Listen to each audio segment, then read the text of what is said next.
كتاب الله دستوري وخير الخلق أسوتنا بسنته جلال السلام علیکم ورحمۃ اللہ وبرکاتہ۔ وعلیکم السلام ورحمۃ اللہ وبرکاتہ۔ ان الحمد للہ نحمده ونستعینه ونستغفره ونعوذ باللہ من شرور انفسنا ومن سیئات اعمالنا من يهده الله فلا مضل له ومن يضلل فلا هادي له واشهد ان لا اله الا الله وحده لا شريك له واشهد ان محمدا عبده ورسوله اما بعد فان خير الحديث كتاب الله وخير الهدي هدي محمد صلى الله عليه وسلم وشر الأمور محدثاتها وكل محدثة بدعة وكل بدعة ضلالة وكل ضلالة في النار۔ محترم حاضرین، سامعین و سامعات، ناظرین و ناظرات، بلوغ المرام کتاب الجامع کے اس درس میں آپ تمام حضرات کا خیر مقدم ہے۔ اللہ رب العالمین ہم سب کے مل بیٹھنے کو قبول فرمائے، علم دین، علم نافع سیکھنے، اس کے مطابق عمل کرنے، اس کی دعوت عام کرنے اور اس راستے میں آنے والی مصیبتوں کے اوپر ہم سب کو صبر کی توفیق نصیب فرمائے۔ محترم حاضرین، اللہ رب العالمین کے فضل اور اس کے توفیق سے اس حدیث کی تشریح آپ کے سامنے مکمل کی گئی تھی جس کے راوی قطبہ ابن مالک رضی اللہ عنہ تھے، اور جس میں اللہ کے نبی صلی اللہ علیہ وسلم نے 4 چیزوں سے پناہ مانگنے کی تلقین کی ہے، یا آپ صلی اللہ علیہ وسلم 4 چیزوں سے پناہ مانگا کرتے تھے: اللہم جنبنی منکرات الاخلاق والاعمال والاہواء والادواء۔ اور اس حدیث کی مکمل تشریح ہم گزشتہ درس میں آپ کے سامنے کر چکے ہیں۔ اب اس کے بعد کی جو روایت ہے، چلیے کوئی پڑھیے، بسم اللہ۔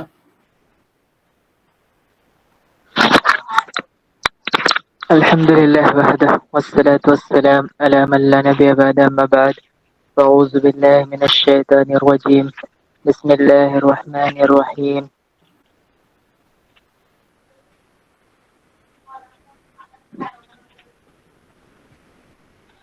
وعن ابن عباس رضي الله عنهما قال قال رسول الله صلى الله عليه وسلم: لا تماري أخاك ولا تمازحه ولا تعيده موعدا فتخلفه، أخرجه الترمذي بسند فيه ضعف۔ سیدنا ابن عباس رضی اللہ عنہما سے مروی ہے کہ رسول اللہ صلی اللہ علیہ وسلم نے فرمایا: اپنے مسلمان بھائی سے جھگڑا مت کرو اور نہ اس سے مذاق کرو، اور اس سے ایسا وعدہ بھی نہ کرو جس کے بعد میں خلاف ورزی کرو۔ اسے ترمذی نے کمزور سند سے روایت کیا۔ جی، یہ روایت جو ابھی آپ کے سامنے پڑھی گئی ہے، یہ روایت کے راوی حضرت عبداللہ ابن عباس رضی اللہ عنہما ہیں۔ کہتے ہیں قال رسول اللہ صلی اللہ علیہ وسلم، اللہ کے نبی صلی اللہ علیہ وسلم نے فرمایا: لا تماری اخاک ولا تمازحه ولا تعده موعدا فتخلفه، اخرجہ الترمذی بسند ضعیف۔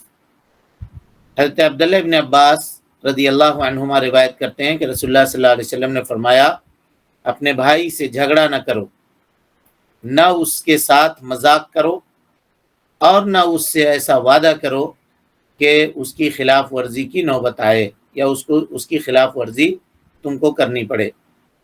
اسے امام ترمذی نے روایت کیا ہے، لیکن اس کی سند ضعیف ہے، امام ترمذی رحمۃ اللہ علیہ نے اس حدیث کو نقل کرنے کے بعد کہا ہے کہ یہ حدیث حسن صحیح ہے، یہ حدیث حسن غریب ہے۔ امام ترمذی رحمۃ اللہ علیہ کہتے ہیں کہ ہم اس کو اسی سند سے جانتے ہیں، لیکن علامہ البانی رحمۃ اللہ علیہ نے اس حدیث کو ضعیف کہا ہے، اور علامہ البانی کی کتاب ہے ضعیف الترمذی، اس میں 341 نمبر پہ اس حدیث کو درج کیا ہے۔ اور اسی طرح سے علامہ البانی رحمۃ اللہ علیہ کی ایک کتاب ہے الجامع، اس کے اندر بھی علامہ البانی رحمۃ اللہ علیہ نے 6274 نمبر پر اس حدیث کو درج کیا ہے اور اس کو ضعیف قرار دیا ہے، لہذا یہ حدیث ضعیف ہے۔ کیوں ضعیف ہے ابھی گفتگو آپ کے سامنے آئے گی۔ حدیث میں لفظ استعمال ہوا ہے لا تماری، تماری، مارا یماری، ممارات، ومراءن، باب مفعلہ سے نہیں کا صیغہ ہے، مادہ ہے میم را یا، جس کے معنی ہے جھگڑا نہ کر، جھگڑا نہ کرو۔ یخلفہ، اخلف یخلف، اخلاف باب افعال سے فعل مضارع ہے، اور اس پر فعل مضارع کے اوپر جو ہے فا داخل ہے، تو فا داخل ہونے کی وجہ سے اس پہ نصب مقدر ہوتا ہے، اسی لیے اس کے آخر کلمے کے اوپر نصب ہے اور وہ حالت نصب کے اندر ہے۔ اسی طریقے سے اب آئیے حدیث کی سند کی طرف پلٹتے ہیں کہ اس حدیث کی سند کیسی ہے اور کیوں اس کو ضعیف کہا گیا ہے۔ تو کہا اس حدیث کی سند میں ایک راوی ہیں لیث ابن ابی سلیم، ہے نا۔ حافظ ابن حجر نے تقریب التہذیب کے اندر لکھا ہے کہ صدوق اختلط اخیرا ولم یتمیز حدیثہ فتورک، سچا آدمی تھا یہ راوی، یعنی لیث ابن ابی سلیم جو تھے سچے تھے۔ دیکھیے کہا کہ یہ راوی ضعیف ہیں، کل بات آئی تھی نا کہ اگر کسی راوی کے اوپر جرح کریں اور کہیں کہ اس کی حدیث نہیں لینی ہے تو آپ کو سبب بتانا پڑے گا۔ کیا سبب ہے؟ اپنی مرضی سے کہہ دیا کہ ضعیف ہے تو نہیں چلے گا، سبب بتائیے کس وجہ سے اس راوی کو آپ نے ضعیف کہا ہے۔ تو یہاں دیکھیے حافظ ابن حجر کیسے سبب بتا رہے ہیں، کہہ رہے ہیں کہ آدمی سچا تھا، اخیر عمر میں اس کو اختلاط ہو گیا۔ اختلاط ہو گیا مانے اس کا دماغ خراب ہو گیا۔ عام طور پہ آدمی جب درازی عمر کو پہنچ جاتا ہے تو چیزوں میں تفریق نہیں کر سکتا، چیزوں کے اندر تفریق نہیں کر سکتا۔ بہت سارے لوگ ایسے ہوتے ہیں پہچانتے نہیں ہیں، صحیح غلط کی تمیز نہیں کر سکتے ہیں، یا دماغ ان کا معاف ہو جاتا ہے۔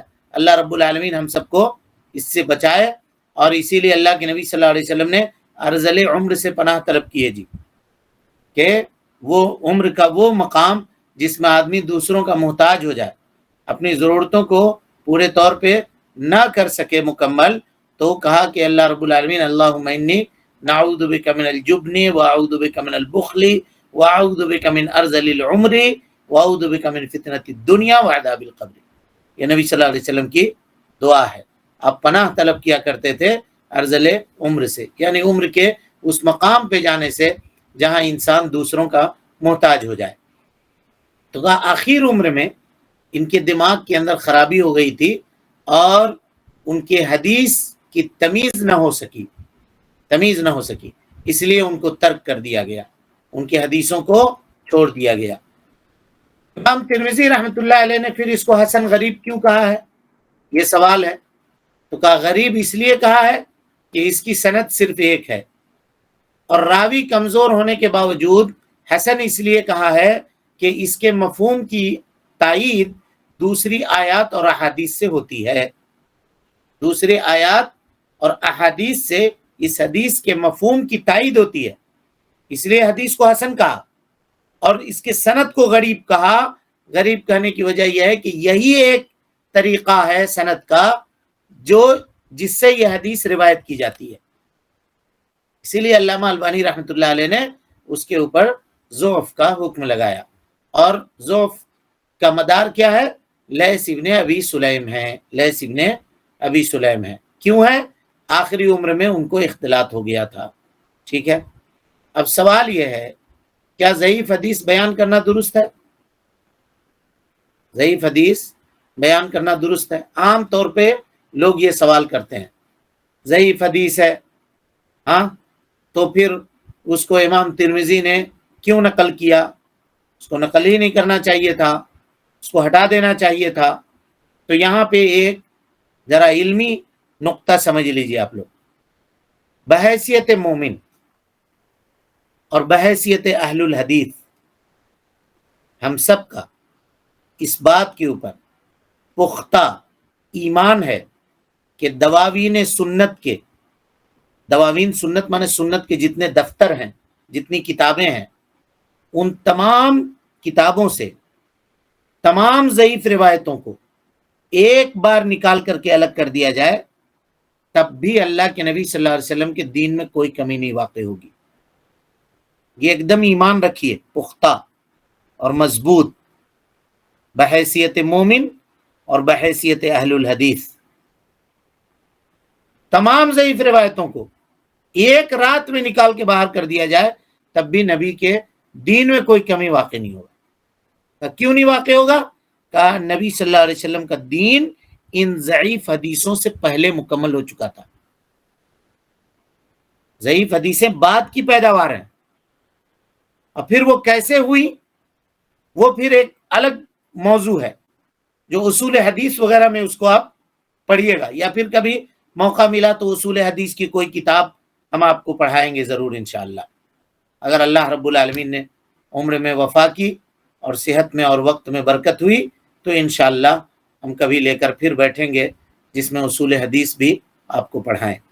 یہاں ایک بات جان لیجئے کہ دشمنان اسلام کو، تاکہ تھوڑے سے معاملے کی رمق رہے آپ کے اندر، دشمنان اسلام کو جب قرآن مجید میں رد و بدل کرنے کا کوئی موقع ان کو نہیں ملا، کوئی موقع نہیں ملا، حالانکہ کوشش بہت کی گئی، جیسے آپ بتاتے ہیں جو روافظ ہیں شیعہ، وہ کہتے ہیں کہ موجودہ قرآن جو ہے مسلمانوں کے پاس موجود، جس میں تقریباً 6666 آیتیں ہیں، کہتے ہیں کہ یہ ناقص ہے۔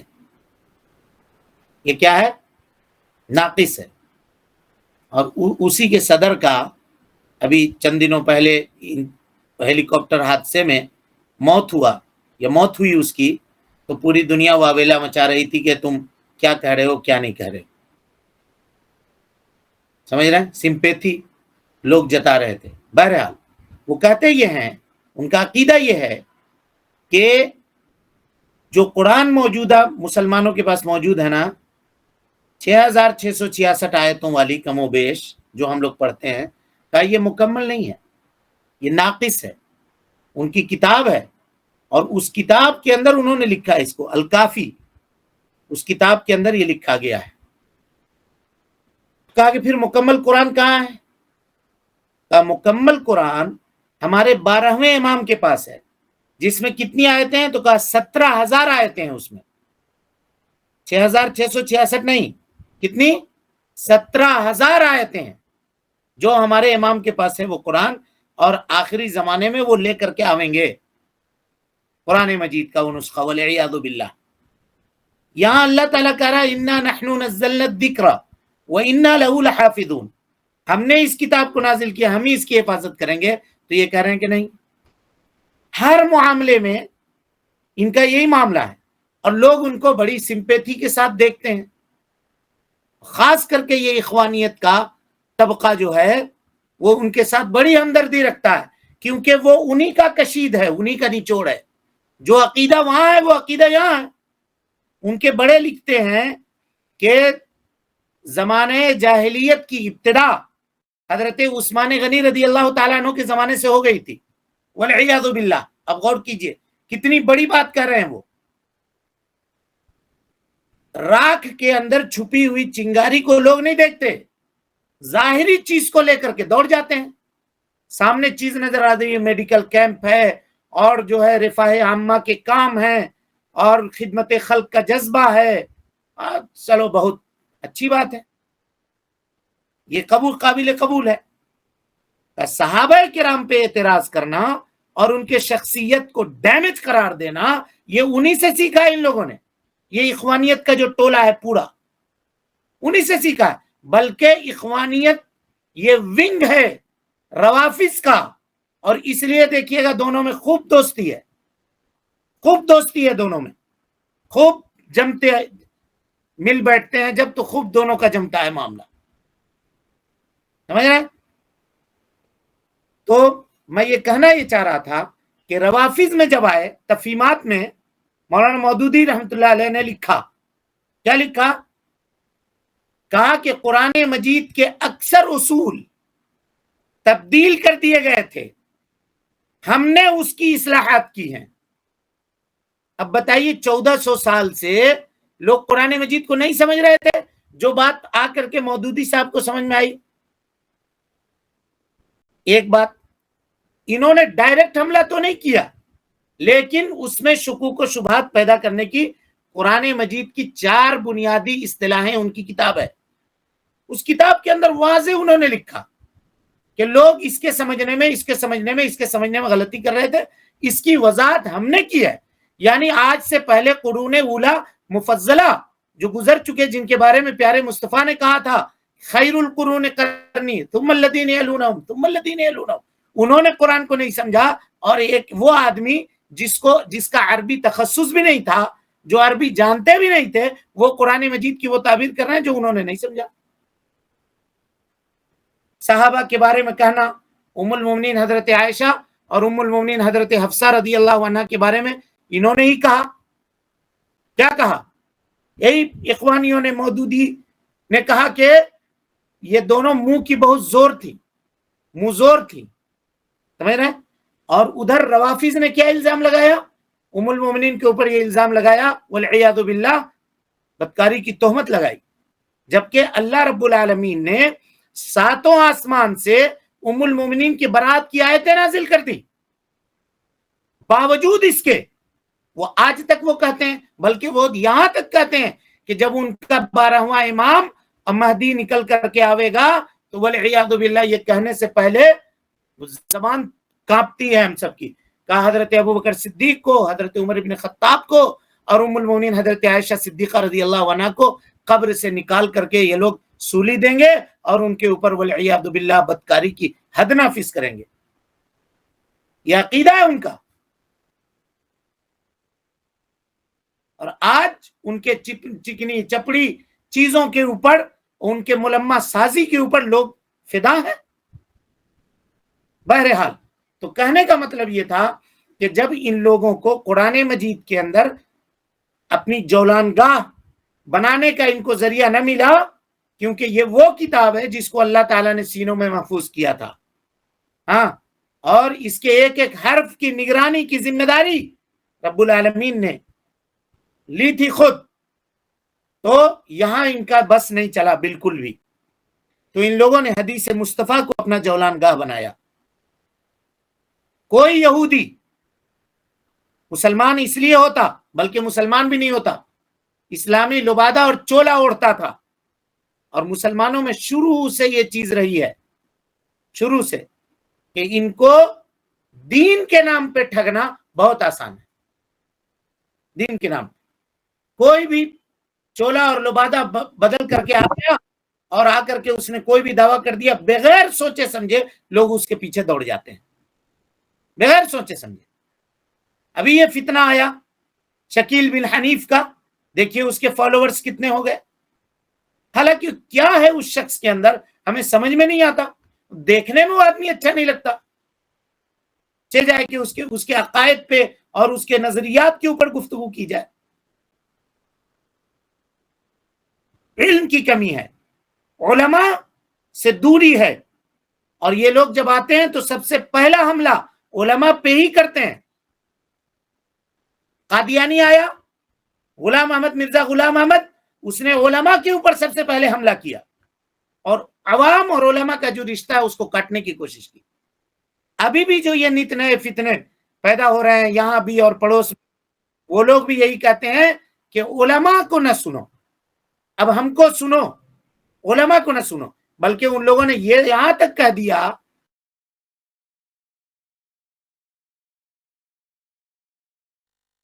ہوں گے، یہی عالم ہوں گے۔ کہاں سے اس نے کہا؟ کہاں یہ حدیث موجود ہے؟ کچھ بھی نہیں ہے، بس بنا کر کے کوئی ایک چیز پھینک دیا بازار میں، سوشل میڈیا کے اوپر، یوٹیوب کے اوپر، فیس بک کے اوپر، واٹس ایپ کے اوپر ان کا قبضہ ہے، منٹوں میں اور سیکنڈوں میں وہ وائرل ہو گیا، اور لاکھوں کروڑوں لوگوں نے اس کو دیکھ لیا اور سمجھ گئے کہ یہی چیز بہتر ہے، یہی چیز صحیح ہے۔ اس لیے اب ماضی میں بھی اٹھا کر دیکھیں، علماء کو جب تک عوام سے کاٹا نہیں جائے گا یہ اپنی بدعت کو فروغ نہیں دے سکتے۔ امام احمد ابن حنبل کو کن بدعتیوں کے کہنے پر جیل کے سلاخوں کے پیچھے ڈالا گیا تھا؟ امام ابن تیمیہ رحمۃ اللہ علیہ کو، یہ وہ امام ہیں جن کی وفات جیل کے اندر ہوئی ہے، وفات جیل کے اندر ہوئی ہے۔ کیسے؟ آخر ان کا جرم کیا تھا؟ کیا کسی کی زمین ہڑپ لی تھی؟ کسی کو گالی دیا تھا؟ کسی کے مال کو ہڑپا تھا؟ کیا کوئی جرم کیا تھا؟ کچھ بھی تو نہیں کیا تھا، صرف یہ کیا تھا کہ حدیث رسول کی سچی تعبیر اور صحیح تعبیر عوام کے سامنے پیش کرنے کی کوشش کی تھی اور بدعتوں کا مقابلہ کیا تھا۔ علماء ڈٹ گئے تھے۔ خلق قرآن کا جب فتنہ آیا، اللہ اکبر، اللہ تعالیٰ رحم کرے امام احمد ابن حنبل پر، لوگ باہر جیل کے سلاخوں کے باہر پورے دنیا سے شاگرد جمع تھے امام احمد ابن حنبل کے۔ امام کی زبان سے کیا نکلتا ہے لکھنے کے لیے کاغذ قلم لے کر کے بیٹھے تھے۔ اب کوڑے مارے جاتے تھے ان کو صبح شام، ایسے کوڑے مارے جاتے تھے، کہا کہ اگر کوئی مضبوط ہاتھی کو مارا جائے تو وہ بھی چنگھاڑ کر کے دوڑنے لگے، لیکن یہ نحیف آدمی، دبلے پتلے آدمی اس کو برداشت کر کے رہتے تھے جیل کے سلاخوں کے پیچھے۔ اور روز کہتا تھا جلاد، کہہ دیجئے نا، آپ کو مارنے میں بھی ہم کو اچھا نہیں لگتا ہے، بادشاہ کا حکم ہے، کہہ دیجئے۔ ایک ہی جملہ کہتے تھے، ایتونی بآیت من کتاب اللہ او حدیث من سنت رسول اللہ صلی اللہ علیہ وسلم، تم جو کہتے ہو ہم کہنے کے لیے تیار ہیں، لیکن اس کے بدلے میں میرے سامنے قرآن کی ایک آیت لا دو، نبی صلی اللہ علیہ وسلم کی ایک حدیث لا دو، ہم کہنے کے لیے تیار ہیں۔ جو کہہ دو گے، کہا جھوٹ کے کہہ دیجئے، جھوٹ مٹ کے کہہ دیجئے، کہا جھوٹ کے بھی نہیں کہیں گے۔ یہ جو ہمارے شاگرد جیل کے سلاخوں کے باہر انتظار کرتے ہیں، یہ کل لکھیں گے کہ جن سے انہوں نے علم حاصل کیا تھا ان کا امام ڈرپوک تھا، ان کا عالم ڈرپوک تھا، موت کے ڈر سے اس نے سمجھوتا کر لیا تھا۔ کہا نہیں، القرآن کلام اللہ و کلام اللہ غیر مخلوق، قرآن اللہ رب العالمین کا کلام ہے اور اللہ تعالیٰ کا کلام مخلوق نہیں ہو سکتا، اس لیے کہ خالق سے نکلی ہوئی چیز کبھی مخلوق نہیں ہو سکتی ہے۔ اللہ اکبر، یہ نظریہ دیا اور امت کو وہ عقیدہ دیا کہ وہ عقیدے کے اوپر آج ہم قائم ہیں، ورنہ جس طرح سے فتنے آئے تھے، یہ عقیدے صاف ستھرے ہم تک اللہ تعالیٰ نے ان کو پیدا کیا تھا، جس کی وجہ سے یہ معاملہ ہوا۔ سوچیے آپ یہ اسلام کیسے پہنچا ہے ہم تک۔ بہرحال میں یہ بتا رہا تھا کہ پہلے یہ علماء سے دور کرتے ہیں، جعلی لبادہ اور چولا پہنتے ہیں اور عوام کو دین کے نام پر، دوسرے چیزوں کے نام پر دھوکہ دیتے ہیں، عبادت کا جذبہ جگاتے ہیں، عبادت کا جذبہ۔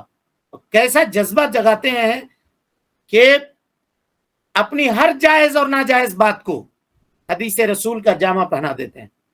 اب دیکھیے نا، کوئی آدمی بازار میں گیا بیگن فروخت کرنے کے لیے، صبح سے شام بیٹھا رہا، اس کا بیگن بکا نہیں، حدیث گڑھ دی اس نے، حدثنا فلاں فلاں فلاں فلاں کر کے حدیث گڑھی اور کہا کہ نبی صلی اللہ علیہ وسلم نے فرمایا والعیاذ باللہ کا الباذنجان شفاء لکل داء، بیگن جو ہے وہ ہر بیماری سے شفا کا علاج، ہر بیماری سے شفا ہے، یا ہر بیماری کا علاج ہے۔ کوئی نہیں پوچھنے گیا اس سے کہ سند کہاں سے لائے، کدھر سے لائے سند۔ امام احمد ابن حنبل اور امام یحییٰ ابن معین، یہ دونوں امام بخاری کے استاذ ہیں جی۔ جبل العلم امام احمد ابن حنبل، علم کے پہاڑ، یہ دونوں سفر کر کے جا رہے ہیں ایک جگہ۔ واقعہ یاد آیا، سنیے۔ ایک مسجد میں مغرب کی نماز پڑھنے کے لیے رکے، نماز ہو گئی مغرب کی، ایک واعظ کھڑا ہوا، تقریر کرنے والا، اور کھڑے ہو کر کے اس نے تقریر شروع کی۔ امام احمد ابن حنبل کہتے ہیں کہ اگر میں اس کی تقریر کو لکھتا تو تقریباً 16-17 صفحات کے اندر آتے اس کی باتیں آتی۔ خلاصہ کلام یہ تھا کہ اس نے یہ کہا کہ جو آدمی ایک دن بھر میں 100 مرتبہ لا الہ الا اللہ کہے گا تو اللہ تعالی لا الہ الا اللہ کی برکت سے جنت میں اس کے لیے ایک پرندہ بنائے گا، اور اس پرندے کے پر میں لؤلؤ اور جواہرات اور ہیرے، موتی، زمرد اور قیمتی پتھر اور نگینے، یہ سب جڑے ہوئے ہوں گے۔ ٹھیک ہے، اس کو ثابت کرنے کے لیے اس نے حدیث بیان کی، کہا قال حدثنا احمد بن حنبل قال حدثنا یحییٰ بن معین دونوں کا نام لیا. احمد ابن حنبل یحییٰ ابن معین کا چہرہ دیکھ رہے ہیں اور یحییٰ ابن معین احمد ابن حنبل کا چہرہ دیکھ رہے ہیں. دونوں ایک یہ حدیث آپ نے بیان کی ہے, آپ نے بیان کیا, میں نے بیان نہیں کی, آپ نے بیان نہیں کیا, میں نے بیان نہیں کی. سوچ رہے ہیں ارے کیا بات کر رہا ہے یہ. جب ختم ہو گیا معاملہ اور وہ جھولی لے کر کے لوگوں سے جب داد و دہش وصول لیا وہ واعظ, تو امام احمد ابن حنبل نے اس کو اپنی انگلیوں کے اشارے سے قریب بلایا, کہا ادھر آؤ. کہا یہ حدیث تم سے کس نے بیان کی؟ کہا احمد ابن حنبل نے. اور کس نے؟ کہا یحییٰ ابن معین نے. کہا انا احمد ابن حنبل وہذا یحییٰ ابن معین, میں احمد ابن حنبل ہوں, یہ یحییٰ ابن معین ہے, اور میں نے تو یہ حدیث سنی ہی نہیں ہے, تم کہاں سے بیان کر رہے ہو میری طرف نسبت کر کے؟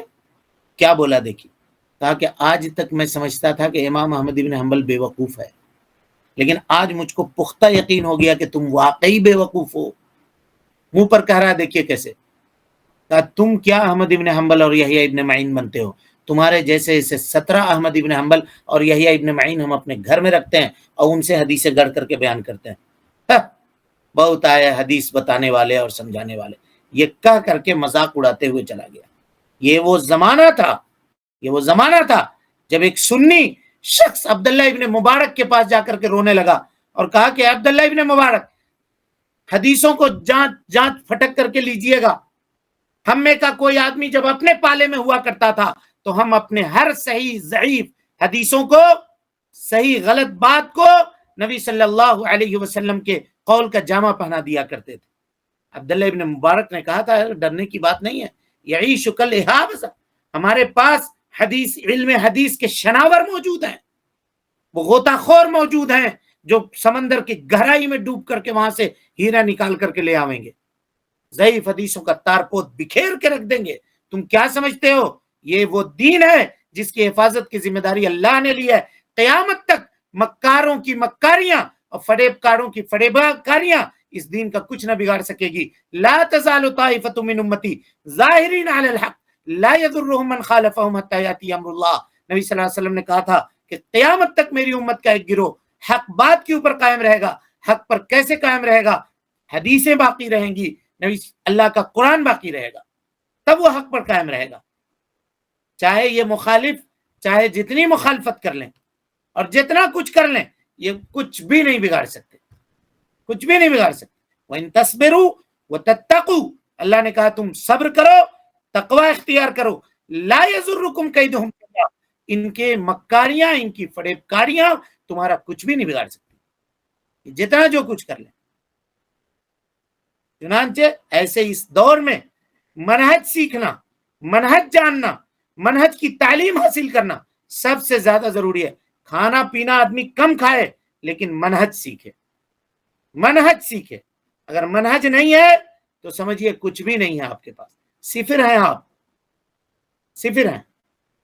منہج سیکھنا ضروری ہے, ورنہ جو ادھم اور جو واویلا ان لوگوں نے مچایا ہے اور یہ انٹرنیٹ آ کر کے ان کے معاملے کو اتنا آسان بنا دیا ہے, اور اس میں ہماری بھی غلطی ہے. ہم منہج کے ٹھیکیدار, ہم اسی بات میں لڑ رہے ہیں کہ کون کس کو ممبر دینا ہے, کس کو محراب دینا ہے, کس کو اجازت دینی ہے, کس کو لکھت میں اجازت لینا ہے اور کس کو غیر لکھت میں اجازت لینا ہے. ہم اسی پہ لڑ رہے ہیں. اور جبکہ باطل اپنا کام کر کے آرام سے نکل جا رہا ہے, وہ آپ کے گھروں تک, آپ کے نوجوانوں تک اپنی باطل فکر چلا کر کے چلا جا رہا ہے, اور آپ کے پاس اس فکر کا مقابلہ کرنے کے لیے کوئی ہتھیار نہیں ہے. یہ الغزو الفکری ہے, یہ فکری لڑائی ہے, اور یہ فکری لڑائی جان کی لڑائی سے زیادہ خطرناک ہے. جان چلی جائے تو چلی جائے, لیکن اگر فکر بگڑ جائے تو آدمی کی دنیا بھی خراب ہو گئی, اس کی آخرت بھی خراب ہو گئی. اس لیے اس کا انتظام کیجیے, فکر کو سنوارنے کا انتظام کیجیے, دلوں کے اصلاح کا انتظام کیجیے, اور منہج کو سیکھیے, منہج کو سیکھیے. بات دور نکل گئی, ہم بتانا کچھ اور چاہ رہے تھے, لیکن اب بات آئی, بات نکلتی ہے تو پھر دور تلک جاتی ہے والا معاملہ ہو گیا. بہرحال کل پھر لوٹیں گے اسی حدیث کے طرف, اور یہیں سے پھر اپنی بات کو مکمل کرنے کی کوشش کریں گے انشاءاللہ. رب العالمین سے دعا ہے کہ اللہ تعالی ہم سب کو حسن عمل کی توفیق دے, ہم سب کی اصلاح فرمائے, سب کی نیکیوں کو قبول کرے, سیئات سے درگزر فرمائے, اور جب تک زندہ رکھے دین اسلام پہ زندہ رکھے، اور جب کبھی اٹھائے ایمان پہ اٹھائے۔ آمین وآخر دعوانا ان الحمدللہ رب العالمین۔ کوئی سوال ہے جی کسی کے پاس؟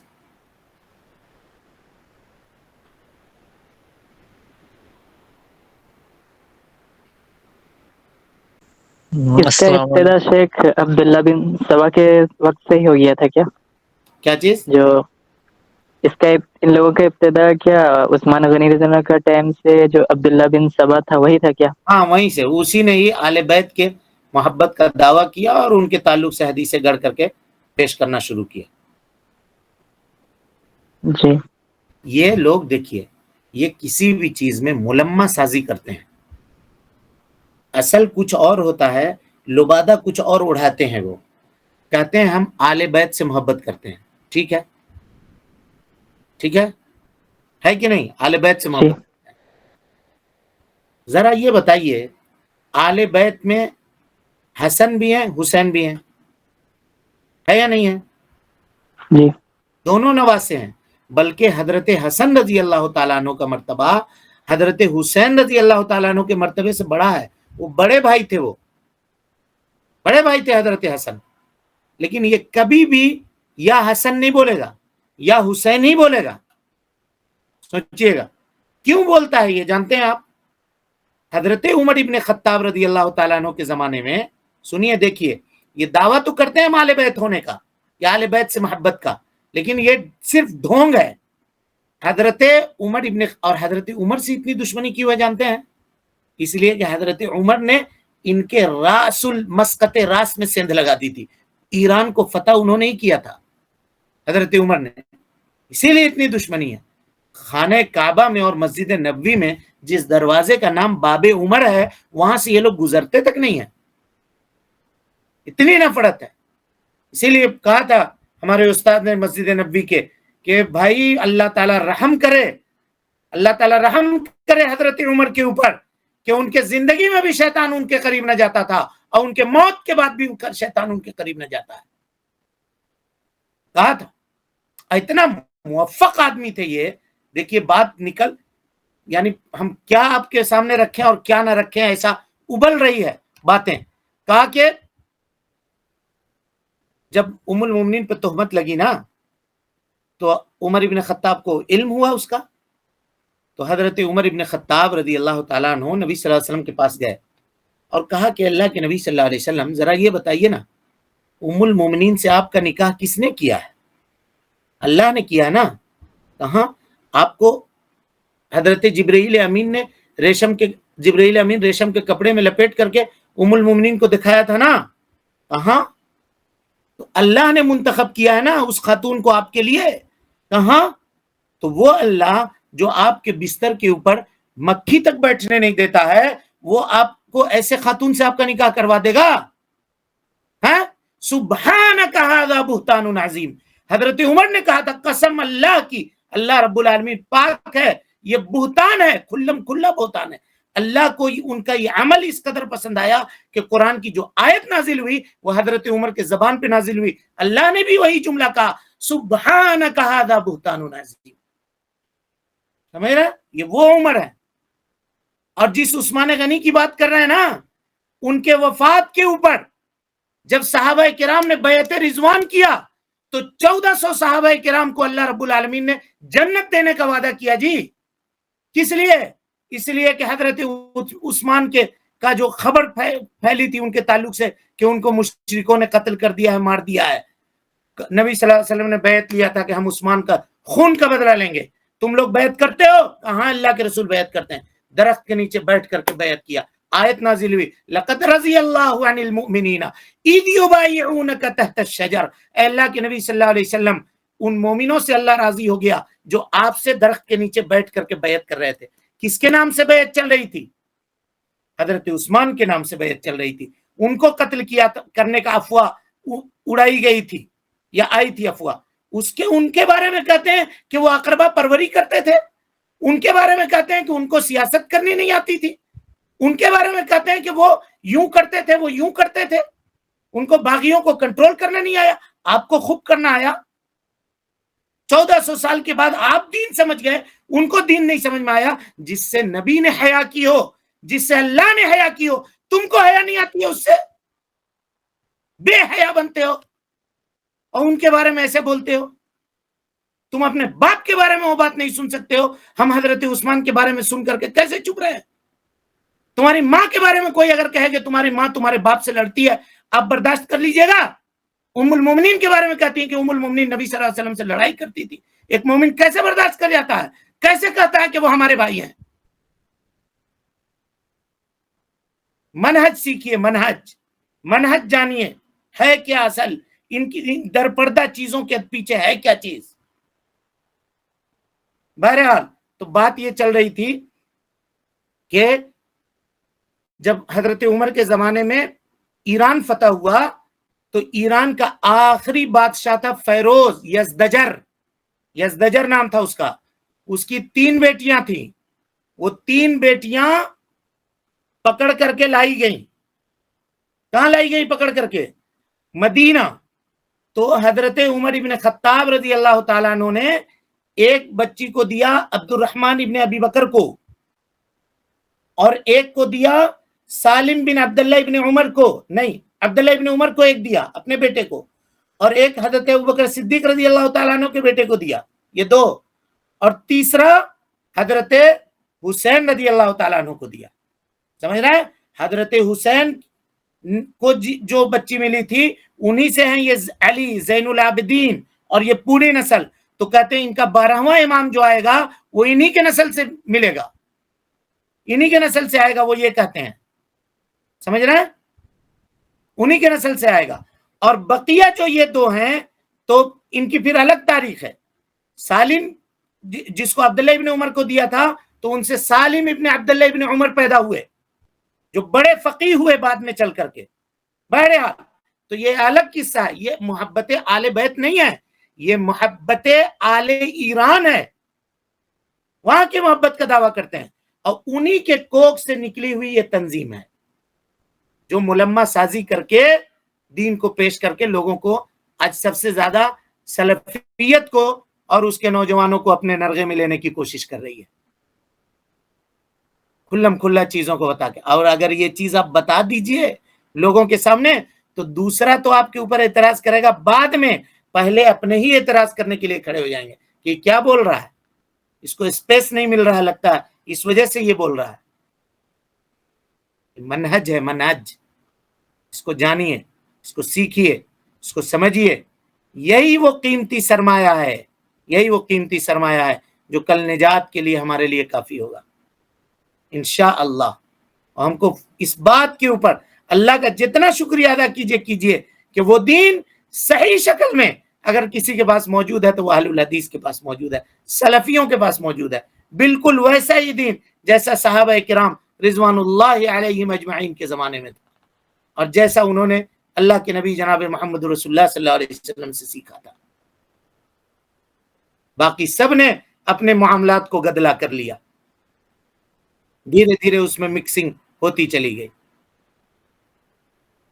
چلیں، بہت باتیں ہو گئی۔ اللہ رب العالمین سے دعا ہے کہ اللہ تعالی ہمیں اور آپ کو حسن عمل کی توفیق دے، ہم سب کی اصلاح فرمائے، نیکیوں کو قبول کرے، سیئات سے درگزر فرمائے، جب تک زندہ رکھے، دین اسلام پہ زندہ رکھے، اور جب اٹھائے ایمان پہ اٹھائے۔ آمین وآخر دعوانا ان الحمدللہ رب العالمین۔ السلام علیکم ورحمۃ اللہ وبرکاتہ۔ دستوري وخير الخلق أسوتنا، بسنتهم جلا نوري لهدي الحق أرشدنا.